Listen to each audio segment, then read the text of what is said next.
Josie. Yeah, in the feudal periods, the way in which you related to people was determined by the category of person you were. So as a certain kind of knight, you would have certain rights and obligations to other people. You'd have to guard the castle or go and campaign for them. And then in the 18th century, there was a revolution with the Enlightenment, the Enlightenment salon, which was the idea that it was rude to ask who someone was and where they were from. It was rude to ask about their family. And you should treat them as an individual, consider their arguments just as their arguments. And that people were about what they made themselves, not where they come from. And that, I think, the ideal of free and easy dealings and dealing with people as individuals according to what they've done, what they say, and not where they are. It's a very important ideal. I think we have a kind of strange refeudalization going on at the moment. I think, again, it's become rude not to ask what's your pronoun, what's your sexuality, what's your ethnic background. And I think that really there's a kind of, with diversity policies, it's insensitive to kind of assume you know someone or just to deal with them in a kind of even-handed way. I think that to be unconscious about where someone comes from is called bias, it's called unconscious bias, and you need unconscious bias training. So I think that what's being targeted in many ways is not actually discrimination, so not actually someone's conscious racist views, nor the structural inequalities which do exist between groups of ethnicity and that kind of thing. What's being targeted is our free and easy dealings with one another. The idea that you relate individually, freely, and just have the conversation, that you think not what category of person is this person, but you think, how can we build the West website? How can we make music together? How can we get on with the job that we're doing together? So it's a kind of distraction from the job in hand and the free and easy relation. And so the world of diversity policies is the monitored, policed terrain where you have to be questioning yourself and always asking, why am I doing this? Why am I thinking what I'm thinking? It's a kind of hyper-conscious, surveillance-controlled world, and not the world of freedom. It's very much turned against the world of freedom.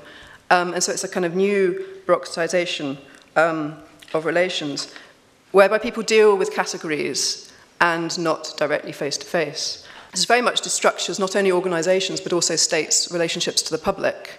So I'm answering a lot of council consultations at the moment about PSPOs, which are councils' bans on things in public spaces. And so they're proposing to ban homeless people, rough sleeping, or that sort of thing. So you're filling in this questionnaire, and you're struggling to find somewhere where to say, I disagree with this measure. Because it asks you, have you seen the homeless person? Are you affected? They ask all these questions. They don't ask you, do you disagree with this measure?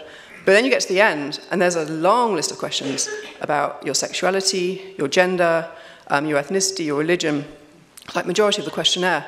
And here you have boxes where you can really express yourself and say exactly what grade of gender you feel yourself to be.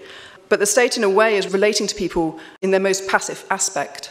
So not in terms of their opinions or even their interest groups. So actually it would be quite interesting to ask people if you're a homeless person when you're filling in this petition. Don't ask that question. They ask about your gender, your sexuality. Things that are essentially irrelevant. So it's dealing with people in their passive aspect, not in their active aspect. The way that the council says we're representative is not to say we express your will, we express your opinion, or we express certain interest groups. It is to say, almost like a bureaucratic correctness, that we've got the correct number of people responding to our consultation. Or the BBC to say, to be representative, then they have to have 7% of LGBT, they have to get the right numbers. So it becomes an exercise in bureaucratic correctness, not an exercise in representing an audience or actually relating to people's kind of concerns. Again, the BBC, the fact that they would have to ask people at their interviews if they're gay, and that becomes then a factor in whether they hire them or not, which is quite a kind of step that's being taken. It becomes rude not to ask, rather than the Enlightenment ideal of it being rude to ask. But I think it's not just the state and organisations. I think that this kind of relating through categories is very much something that happens spontaneously in people's personal lives and in spheres in universities and public debate. And people will often say, as an ex, as a gay woman of colour, or as this or that or that, I think this because of who I am. Or you can't say that because you're a Y. You look at people's Twitter descriptions, often it's a kind of list of the various categories they belong to. You kind of think, well, where do you live? Are you conservative or liberal? It'd be nice to know that too, as well as the fact that you're, pan, he, she, or I don't know what. Literally it's a kind of list, and they've gone through all the categories and they've picked the ones that they correspond, and that becomes who they are.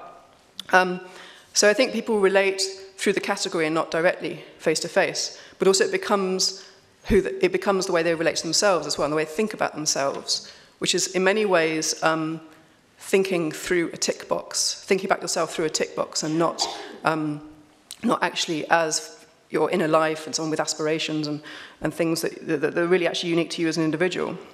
So I think there's something very undiverse about diversity, something very standardized, diversity policies and structures, very standardized, that aren't actually about genuine cultural experience or individual qualities, but are about some kind of formulaic standard to which you subscribe and through which you relate.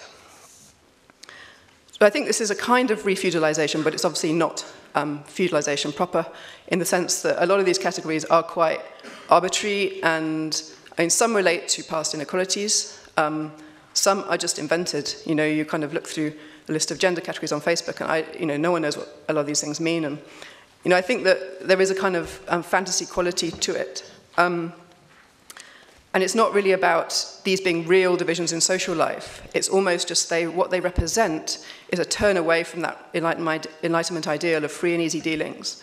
And it's a kind of bureaucratization or an ossification, both of our own identities and also of our relations to others. It's a kind of disavowal of freedom. So I think, for me, I would be a lot more of the Enlightenment sat on, a lot less of the medieval night when we're approaching this question.